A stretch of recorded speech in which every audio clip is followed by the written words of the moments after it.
window. Fancy shot there. That was at the third, part of his back nine on day one. Made birdie there to get to -4. This is 6. Touch of a hanging live from 149. DJ has won 24 times on the PGA Tour, but never in his home state of South Carolina. I'm looking to change that trend this week. Final hole of the day, the 9th. Chipping from off the putting surface. He would not need the putter on the putting surface. That's a bogey-free 600 par round of 65 for the reigning FedEx Cup champ.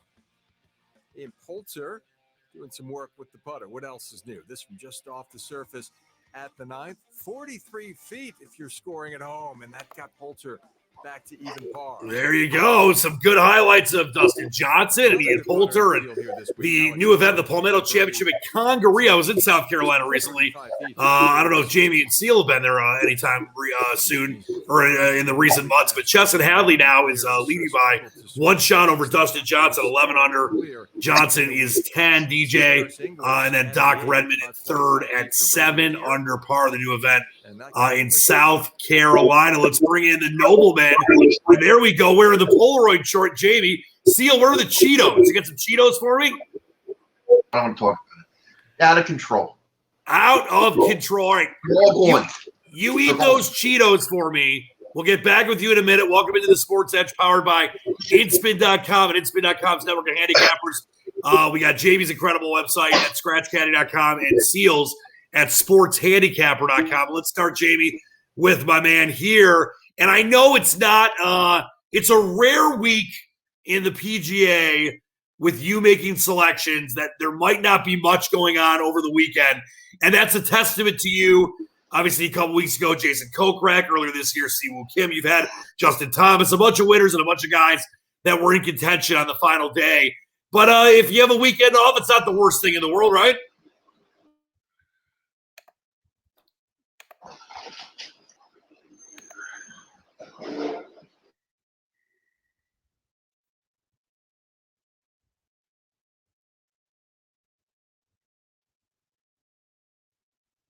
I think we might have got. Is Jamie there? Is he frozen? Seal? Is he a popsicle? I think he's a popsicle. Mr. Freeze. All right. Well, we'll get back with Jamie in a minute. I thought he was all good to go. He looked great earlier. I just want to throw up, if I may, the leaderboard here that we just talked about. I like to throw up also. Yeah. Well, you've been throwing up a lot, even though you've been winning baseball games. We'll get Jamie back, but unfortunately, the selections this week are not doing very well. Looks like everyone's going to miss the cut, but whatever, it happens. I faded DJ this week, and it looks like I was wrong. There's Chesson Hadley, Doc Redmond, Harris English, Ches Reavy, Eric Van Rooyen, Garrick Higo, Rob Oppenheim. He's part of the Oppenheimer Project? Austin Cook, Hudson Swafford, Seamus Power. I mean, I know these guys, but see, I think the average person has no clue who a lot of those players are. I know who Robert Oppenheimer is. You know the Manhattan Project? You're a big fan of it? Absolutely. So Jamie this week was on Ben Martin, Keith Mitchell, who contended earlier this year, Kazari and Stallings, and also Luke List. And it looks like none of them, unfortunately, are going to make the cut. So we'll get back with Jamie. Now, listen, before we move on to you, King Seal, Jamie has already got the US Open at Torrey Pines, targeted. He's been working on it for weeks. And if you go to ScratchCaddy.com, I mean, the information he's got on there is just incredible. Recent form, majors form, the Farmers Insurance, of course, was at Torrey Pines. So please check that out at ScratchCaddy.com.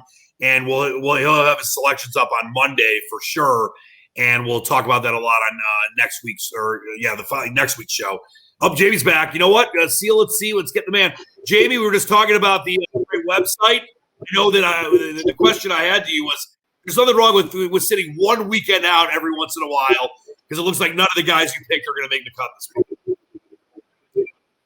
No, yeah, it looks like we're going to throw a big duck egg this week, obviously on a new course and kind of a different course than what we've seen before on the PGA Tour. So obviously my train of thought for this week was completely down the wrong path, and we'll scratch that one out and we'll move on to next week at Torrey Pines, which actually looks a lot easier than it does this week. I think there's a number of things that we can follow going into the US Open from previous US Open winners as well, and sort of work our way back. For example, today I was just looking at the last 5 winners here: DeChambeau, Wood twice, and Dustin Johnson. And if you look at their form in the majors before they actually won the US Open, all of them have got a top 10 in their recent 2 majors before they won. And they've all got some pretty decent recent form as well. So then it sort of got me thinking as to, well, this is a course that we play on the PGA Tour every year. So what's happened on the course is where they've actually held a major championship, and who's won those and what have they done there before. So the last time was in 2019 at Pebble Beach, where Gary Woodland won the US Open. And he actually was 5th at Pebble Beach 2 years before that on the PGA Tour. And then in 2017 at Quail Hollow, the US PGA was won by Justin Thomas. And he finished 7th in Quail Hollow in the regular PGA Tour event there as well. So there are some definite form lines here that we can follow. Look at the Farmers Insurance numbers there that we've got up. Check out the major history, the major performances that they've got, as well as their recent form. And you can sort of pull a few players together. Just sort of looking at it from the top of my head, I think Justin Rose has got everything there that you're sort of looking for. Tony Finau as well, obviously. And John Rahm sort of springs to mind. But I mean, obviously, Rahm's got that quarantine going on right now, so he's apparently coming out of that the Tuesday before the US Open. Obviously, he knows all about Torrey Pines, so I don't think that will make any difference to him. And I think those 3 guys, along with Patrick Reed, who we'll be sort of looking at in a lot of detail for next week. Yeah, I wanted to ask you this too, Jamie. I just showed the website, and I'll throw it up there again for people that are just joining the show. You know, when you look at the recent form, and you mentioned the Farmers Insurance, you know, that has been on that course. I would say that I'm just off the top of my head, maybe 20% of the time you have a course that's used for the PGA or the US Open, that's used for another tournament or has been used for another tournament. How, like you had mentioned, I think this is a very important point. How much do you think that you really want to kind of dive in? And you mentioned some guys there, guys like Justin Rose. And if you look at, you know, the great stats that Jamie keeps for you, if you look at the recent form in the last 4 years, Justin Rose has had a 1st and a 4th and an 8th. I know he missed the cut 4 years ago, but that how important is it, even though it's much different conditions? The USGA is crazy, and they want to make it as hard as possible. They want 1 over par to win it, but looking at the same course in recent years, how important is it?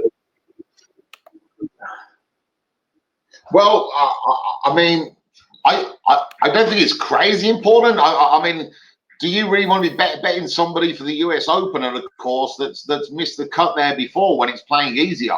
I mean, if you're going to miss the cut at Torrey Pines in February when it's supposedly playing easier, well, you've got any chance of making the cut or even contending in the US Open there.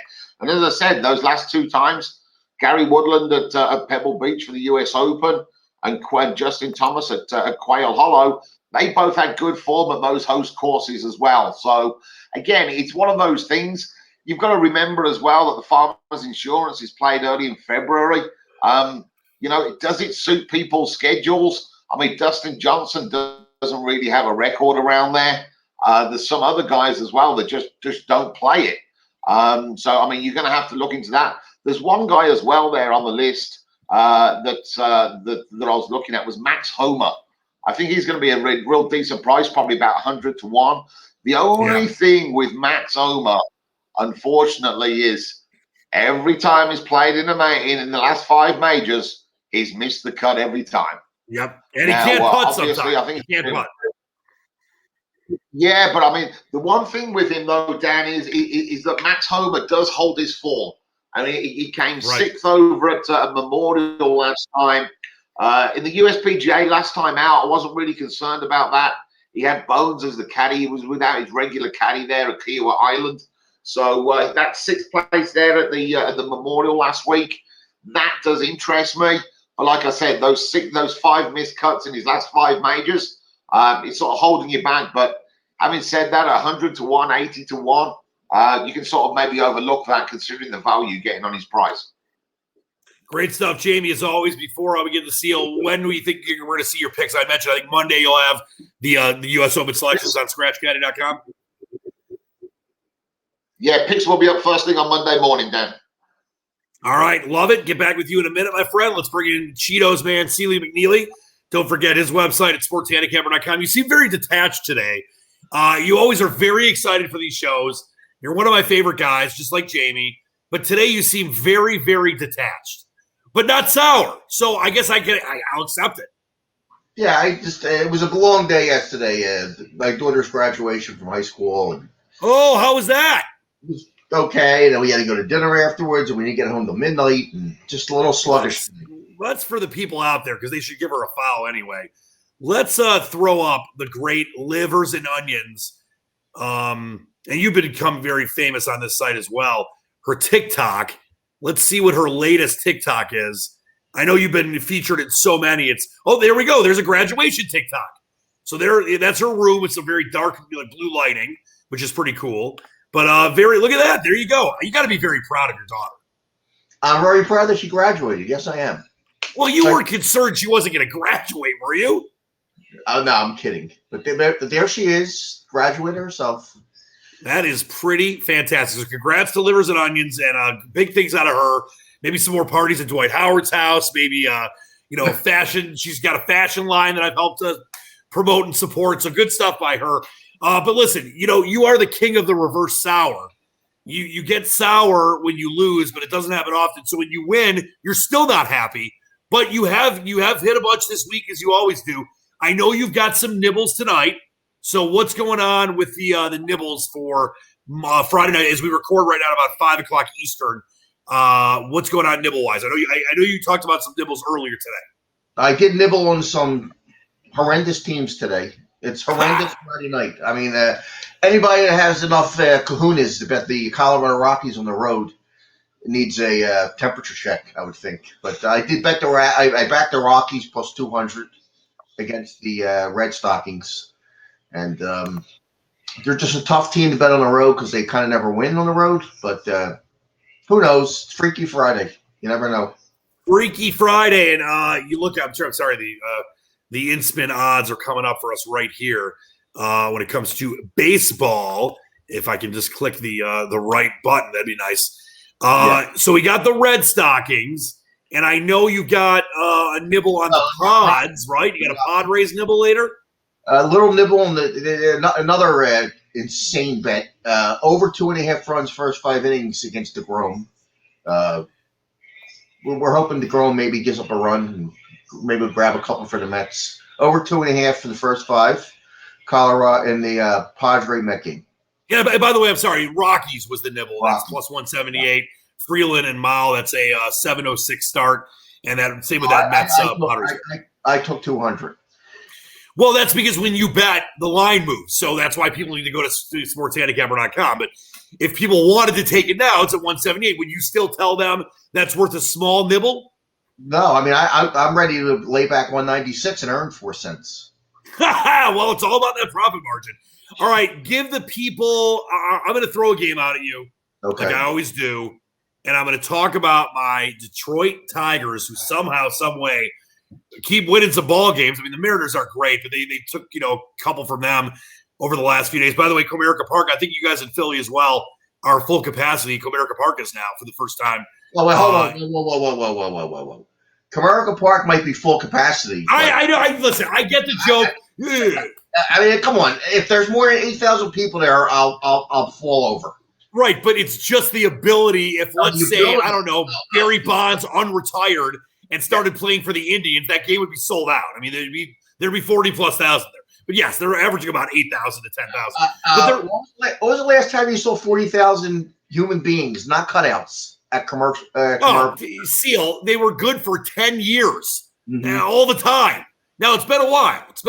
Obviously, maybe before COVID, there was maybe 4 sellouts in 3 or 4 years in the Gardenhire auspice era.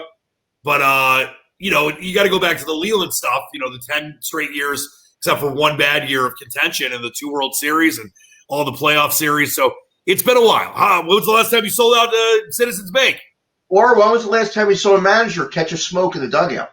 He's my favorite. Jimmy Smokes. I've done Q&As with Jimmy Smokes in front of the Comerica Park fans, and he is one of the great guys. One of the great guys in sports. I love that guy. And he still works with the team as a special assistant.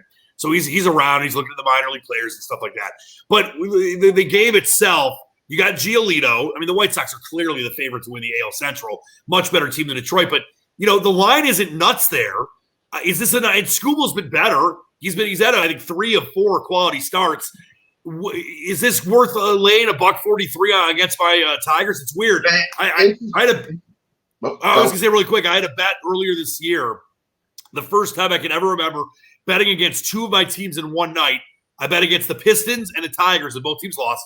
But what do you think about Giolito on the road tonight against Tarek Skubal? Well, they just saw each other in Chicago. They just pitched against each other. Skubal had 12 strikeouts against the White Sox, which is, for a lefty against the White Sox, it's a hell of a feat. But twice in a week, I don't think I'll repeat that performance. The problem with Giolito is everybody knows his changeup's dynamite pitch for him. But the Tigers, for some odd, crazy reason, they really hit changeups really well. Yeah. So that's a tough game. I can't back the rookie twice in 5 days against the same team after a 12 strikeout performance. So right. I will not bet the Tigers. And their closer hit the DL, which hurts Fulmer, was throwing the ball well. I like too bad. Fulmer was the rookie of the year a few years back, and then got hurt and just became nothing. Yeah, but as a closer, I think he's got a new career for himself as a closer. And he was pitching good for them in the closing role, but he hit the DL. So this is the kind of information you got to sign up for SportsHandicapper.com to get from Seal. He's waking up at 4 a.m. and picking games for you where the lines move. Totals can move a run and a half over or under if you don't get on it early. So please check out SportsHandicapper.com. All right, before we get out of here, Seal, we'll check back in with you about any possible late nibbles. Let me get back to Jamie here for a minute. Jamie, as we mentioned, of course, ScratchCandy.com, US Open picks on Monday morning, first thing. What are you looking for over? Are you going to look at this Congaree, the Palmetto Championship at Congaree? Obviously, a new event, first time at this course. Are you going to look at how some of these players are rounding into form at the end of this tournament, which a lot of times a lot of the better players don't play? I mean, DJ's playing it, and some other top level players, but not much of the top 20 as they get ready for the US Open. What are you going to focus on this weekend as you get ready for obviously a lot of people's favorite major of the year?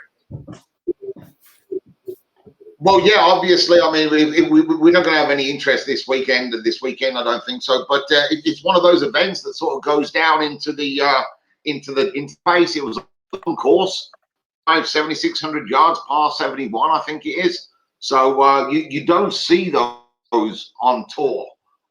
Maybe sort of Quail Hollows are up there, but you don't really see courses these lengths. So obviously. The green, it's one of those events that we just put into the database, fill it up all the records, see who plays well, and keep a note of it.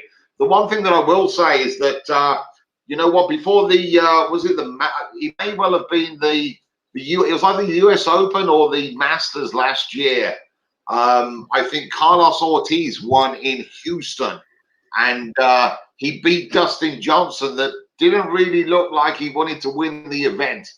So the one thing I will say was, unless it's sort of 4 or 5 here on Sunday morning, I wouldn't be looking at laying any really low prices on Dustin Johnson this week. He's sort of done it before where he didn't really want to fall over the winning line, and Carlos Ortiz sort of took it from him. The other thing that I'm very happy about is England are playing in the European Championships on Sunday morning, 9 o'clock Eastern. So we'll be getting up early here in Costa Rica and shouting the England boys on Sunday morning. Are we putting some cash? Who are they playing? Who's that opening game against again? I think they were plus 120. Yeah, we're playing Croatia on Sunday morning, 9 a.m. Eastern, which is 7 a.m. over here. So I think we're just going to drink the whole night through Saturday and keep it going through Sunday morning. Go, England, go. Throw some cash on that England-Croatia match. I'm looking for. I love the Euros. I'll be watching all of it as that comes up. All right, great stuff by you, Jamie. Let's get back to my man Sealy McNeely here before we get out of here. All right, any late nibbles? Any late nibbles at SportsHandicapper.com or Anything we're looking forward for the weekend? I mean, the graduation's over. Do you have any, cheesesteaks to get? Any fish to feed? What's going on? I'm going right back to another dreadful team in Major League Baseball tonight. It's Dreadful Friday. I'm backing Seattle Mariners' first 5 innings against the Tigers. Just took that series from the Mariners. It's how bad they are. They are bad, but Seattle first 5 innings. I took the 55 in the first 5 innings against the Cleveland baseball team, not the Indians, the Cleveland baseball team. Yes. Savali, the righty, gets done, who hopefully will get it done for Seal, the righty as well. So that game is a lot of 7:06 starts tonight. You got cash on, including, as we mentioned earlier, the Rockies, who you got them at plus 200, and the Padres. You had the Padres first 5, right? Yeah, it's over 2.5. Over 2.5 first 5 innings. All right. Seal, great job as always. JB, great job as always. And the news of the world, not the movie with Tom Hanks, the news of the world is brand new office next week in Costa Rica. Jamie's going to be there. Allegedly, Sideburns will be there. And the long-anticipated debut of Starsky. So it's going to be a full house backfield next week on the Sports Edge powered by InSpin. That's Great stuff. Like wishbone offense, looks like. Yeah, we're going to run that old Oklahoma offense from the 70s and 80s. All right, Jamie, great stuff from you. Please check out ScratchCaddy.com. Great stuff, as always, by JB. Well-deserved week off if none of the guys do make the cut. And Seal, you always do it. You always get through and do a fine job, even when you're in a reverse Sour Patch type of mood. You did like when I sent you a couple of gifs of Sour Patch Kids. You did enjoy that, so that was fun. Yes, that was funny. Yeah. All right, congrats to your daughter, Olivia. Not Olivia Jane. She was the one that cheated. Olivia Livers and Onions. Congrats on the graduation. Great stuff by Jamie and you, Sealy McNeely. We'll see you next week. Don't forget to check out their website, sportshandicapper.com, scratchcaddy.com. Jamie will have the U.S. Open picks up on Monday morning for both the Wizards. I'm Dan Leach. Thanks so much for watching the Sports Edge, powered by InSpin.com and InSpin.com's Network of Handicappers. Let's go. Go, go, go. Go, right? Go, go. That's going to do it. Peace.